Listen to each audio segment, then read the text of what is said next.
Hello strategy gamers, and welcome to my part 2 of my Stellaris 2.2 beginner's guide, and I'm going to be explaining about planets in this video. So for a lot of you, a lot of people actually, I've noticed that they have a lot of confusion regarding planet size because the old system is using tiles, which is a very common thing with Forex games, even like Civ games. So you had tiles, so each planet, like for instance a planet size 17 means you had 17 tiles on that planet. Some of them had special resources, so you just put your pops there, build special buildings there, and that's it. You were limited to that. So with Stellaris 2.2 Paradox Interactive, they wanted to open up colonizing, or rather developing your planets to be more, to give you more freedom, right? To be able to build planets that are more specialized. So they've sort of included this new system using districts. So for a lot of people, the planet size now doesn't make much sense, but I think by the end of this video you will understand how planet size actually still matters. So the thing about planet size, and Paradox has explained this, that planet size limits the number of districts you can build on your planet. So for instance, let's go to Earth here, and let me just show you. So in my Wayland-Yutani game here, I'm playing as a humanoid faction, as a human. So I'm not going to be talking about the machine AI faction or the hive mind faction. They have slightly different districts, but the functionality of them is generally the same, with some slight differences. So I'll focus more on the humanoid stuff to give you a good basic understanding of how districts actually work. So Earth is basically a continental type world, and it's size 16. So 16 should mean that this is the number of districts it can support. But you can see here that there's many different squares here, showing that potentially you can build a lot of districts here. And if you count the number of squares and count the number of city districts here, it goes beyond 16. So what's going on here? So first of all, let me just explain the 4 different districts for the humanoid faction. You have the city district. City districts basically mean they give you housing plus trade value and amenities. These are all things that your population needs, right? Housing, if there's not enough houses, they won't be happy. And amenities as well, they need amenities. And trade value means that your planet generates more trade. And means more money for you, more energy credits. And you have generator districts. This generates energy credits. Actually, the districts don't generate resources themselves. They create jobs, and from your pops that are employed in those jobs, those pops actually produce energy credits, produce resources. But anyway, we won't get into pops and jobs in this video. So basically, all you need to know is cities, city districts give you housing and trade value and amenities. Generator district gives you energy credits. Mining districts give you minerals, and agriculture district gives you food.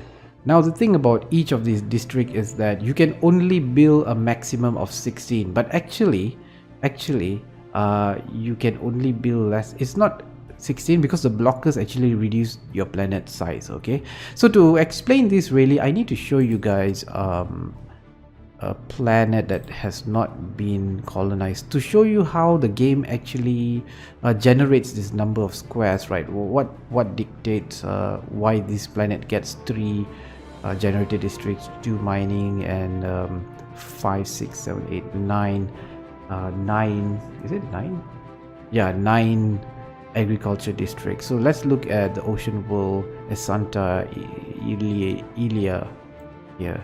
So the thing that actually dictates how many of these districts you have is planetary features here. So if we look at the planetary features here, like this one gives me +1 hot spring. So this is basically generator district. If I count this up, so 1 generator district, 2 generator district, which means 3 generator districts. So you can see that there's 3 generator districts in this planet. For mining districts, there is +2 here, so there's only 2.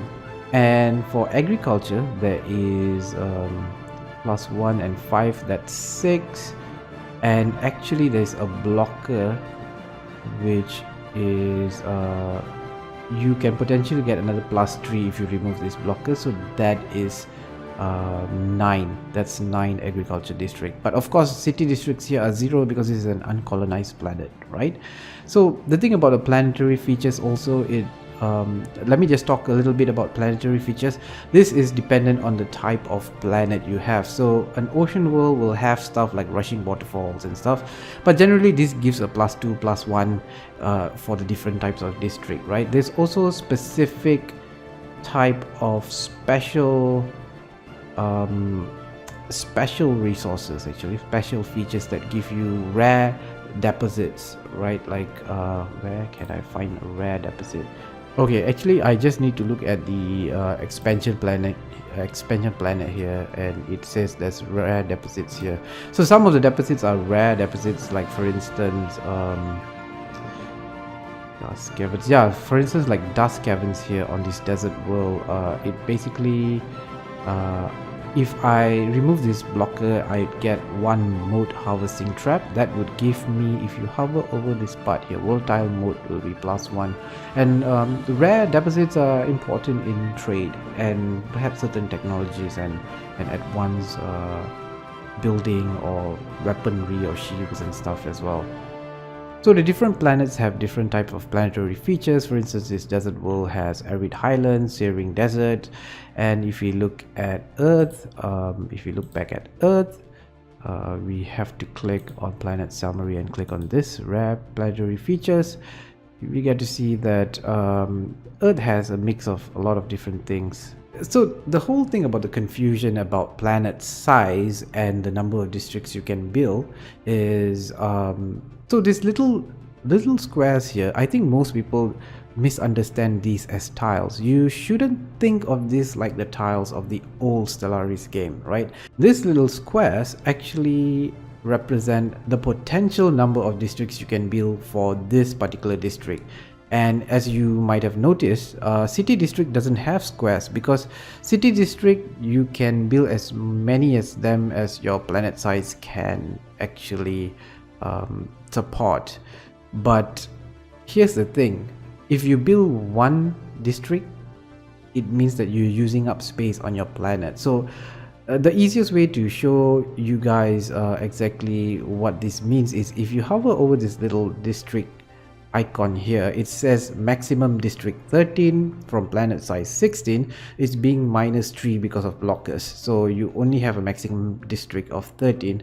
I've already built up quite a bit of infrastructure on this planet, so I only have 1 free district slot left. So it means that I can either build a city district, or I can build a generator district, or a mining district, or an agriculture district. So you have these little squares here, some that is filled out solid, which means that I've built a generator district, and some that is hollow like this, which means that there's a slot for you to build there, and some that is grayed out, which means that there's no more space on the planet, and some of them are actually striped like this. If I haven't actually built up a planet, like for instance as I showed you on Sirius Prime here, yeah, it will show the color here, red and yellow stripes. Red stripes means these are blockers.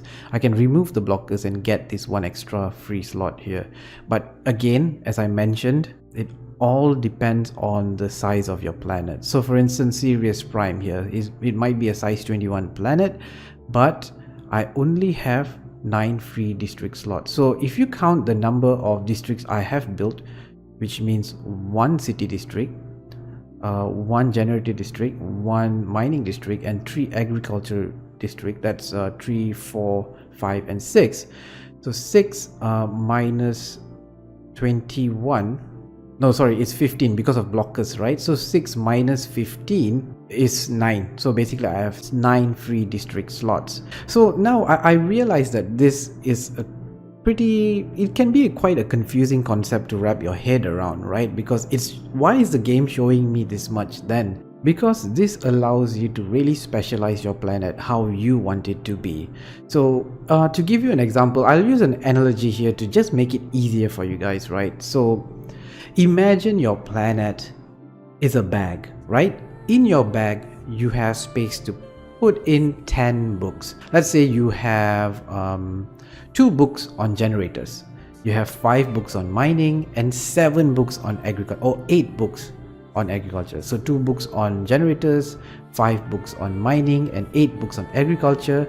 And you have 10 books on cities, right? Or limitless. Or let's just put it as 10 books because that's the size of your bag, right? So cities, the number of books on cities will always be the maximum number of books you can put in your bag, right? So for instance, if I wanted to do this, so I wanted to put all those agriculture books into my bag, I would have 2 free slots or 2 free space to put another 2 books, right? So I can choose to put 2 books on cities, or I can choose to put 2 books on mining and stuff. But now this bag is filled with agricultural books. So if I wanted to become an expert in agriculture, then I would set up this bag to be that way. So it depends on how you want to mix and match the number of books in a very limited space bag or a limited space planet, right? So it's not really readily apparent exactly how many more free slots you have to build districts, right? How many more districts I can build. Actually, it's just this thing here. It says 8 here. This is the number of districts you can build. Once you build 8, you can't build any more districts. You can extend this by clearing some of the blockers. So apart from districts, you also have buildings. So buildings, for every single planet, independent of the size, regardless of the size, you will always have 16 slots here. Okay, so regardless of whatever size it is, whatever type of planet it is, you'll always have 16 slots for buildings, and you will unlock each slot every 5 pops you get. So this one is at 5, 10, 15, 20, 25, so on and so forth, right? So every planet you colonize, you start off with a planetary administration. It uses the first slot. So once you get 5 pop, you open the next one and you choose what building to build. So speaking about the special planetary features or special deposits, right? Once you have the technology to extract them, you could build a building to extract that special resource, right? So that building takes up a building slot.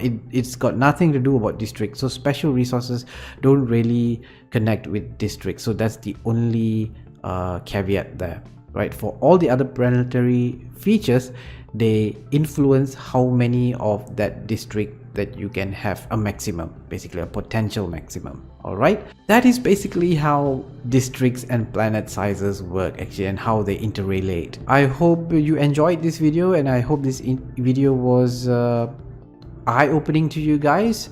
If you like this video, please give it a like, and if you like the strategy game videos that I create on this channel, please do subscribe to this channel, and I will see you guys in the next video. Thank you and bye bye.